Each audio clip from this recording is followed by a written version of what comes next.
Benji, what are your initial thoughts about that victory? There's obviously a lot to like. Before we start, we got one of our own, Shane Richardson's daughters, in hospital doing a bit tough, so I'd just like to give her a shout out to Georgia on behalf of all the club. That win was for you. So, just on the game, that was stressful. Honestly, we started a bit slow, got behind on the scoreboard, and just the fight and the determination in the second half into the wind. Some big efforts from some of the boys there to get us home, really, really proud as a coach of that effort. What did you like the most? What pleased you the most? Because obviously you touched on, you were trailing 18-6. There were large periods of the game where it was in the balance and they found a way to fight. Oh, the resilience to keep fighting to the end.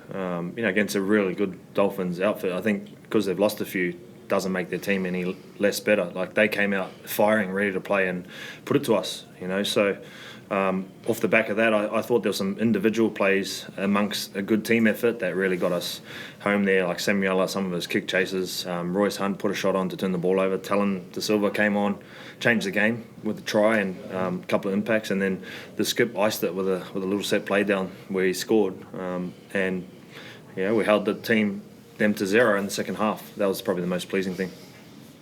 Looks like you can win different ways this year, Benji. Like, you obviously dominated last week, and this time it really tested, like you said, your character. Is that? I mean, it's only 2 wins, but what does that tell you about your team, maybe? Oh, I love the team that we have. Like, in terms of the people, like the way they act off the field, and then you add that up to what they do on the field. I'm really happy with the way they're going. To just keep fighting is the main thing. And as a coach, that's what we wanted to do, is fight to the death. And I thought defensively in the second half, that was as good as we've ever been. It's only early days, Benji, but the combination of your key position players, you touched on Talon, but then also just the involvement of Appy and then Jerome and also Lockie, they were all everywhere all night. Yeah, we're a bit rusty, if I'm being honest, still. Still got a bit of work to do there. But, they combined off the back of effort plays tonight, not off anything fancy. Like, there was no real set plays bar one that we practiced where Uppy scored that did the damage. It was like a good kick where we put pressure on in the corner, or Talon just running to score. Like, we still got a lot of work to do with our combinations. But, again, the defence in the second half held us in good stead because they had opportunities to come and take the game away from us. Appy, were you always going to go for the try at the end there, or were you actually setting up for the field goal, or...? No, setting up for the field goal. Yeah. You saw something? No, everyone chases pretty hard there, so I just thought I'd have a crack. It was only early. I think tackle 3 or 4. So you claim it. You're good. The coach said it was a stressful game, but how did you find it?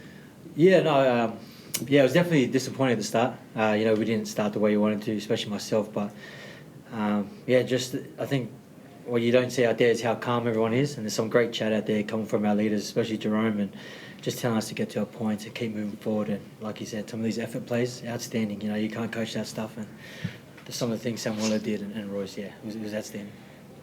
In terms of the injuries as well, you obviously had to play with only a 15-man rotation at the end. How's Jarrell and also Samuela? Not sure. Jarrell thinks he felt his hammy, so obviously gets scans. I thought he was outstanding for us before he went off. And then Samuela, not sure. Again, we'll find out probably more Monday. But again, I just thought guys stepped in. Adam hasn't played on the wing ever since he probably at South. Did a real good job there for us. Birdie hasn't done much centre. Did a real good job there. So that's what it takes to be the team we want to be. But again, we've won 2, which is mad for our fans and for us. But at the same time, I feel like we've got a lot of work to do still. A lot. In terms of Lockie's involvement, he's obviously been in the headlines a hell of a lot already all season. How did you see his performance? Yeah, he was outstanding again. And that's the thing. I spoke to Lockie before the game. His favourite day of the week is game day. He finds the energy on game day, and if you check the GPS, he's always the most involved, does the most kilometres. He wants the ball. He's everywhere, sometimes to his detriment, but we encourage him to play footy and play the way he plays. And there was a moment there where I think he threw that tunnel ball out to our right, and Taruva scored. That was off the back of his good play, so we like what he's doing. And again, in those situations, your footy just does the talking, and the rest gets taken care of. How do you see Lockie's development? You've played with Jerome obviously before, and you saw what he was like when you were playing with him at Penrith. Do you see similarities in that desire to take the game? Yeah, definitely. He's one of those kids that just likes to play footy. He wants the ball in his hands, and if he wants it, we give it to him. And we proved today, he's very good at footy. So you just give him the ball, let him do what he needs to do, and Jerome's there running the team. And he's lucky. He's got guys around him that put him in positions where he can thrive, and he doesn't have to think too much. And then if he has to take the ball at first receiver, he can as well. So having guys like Uppy, Jerome as a foil is really good for him.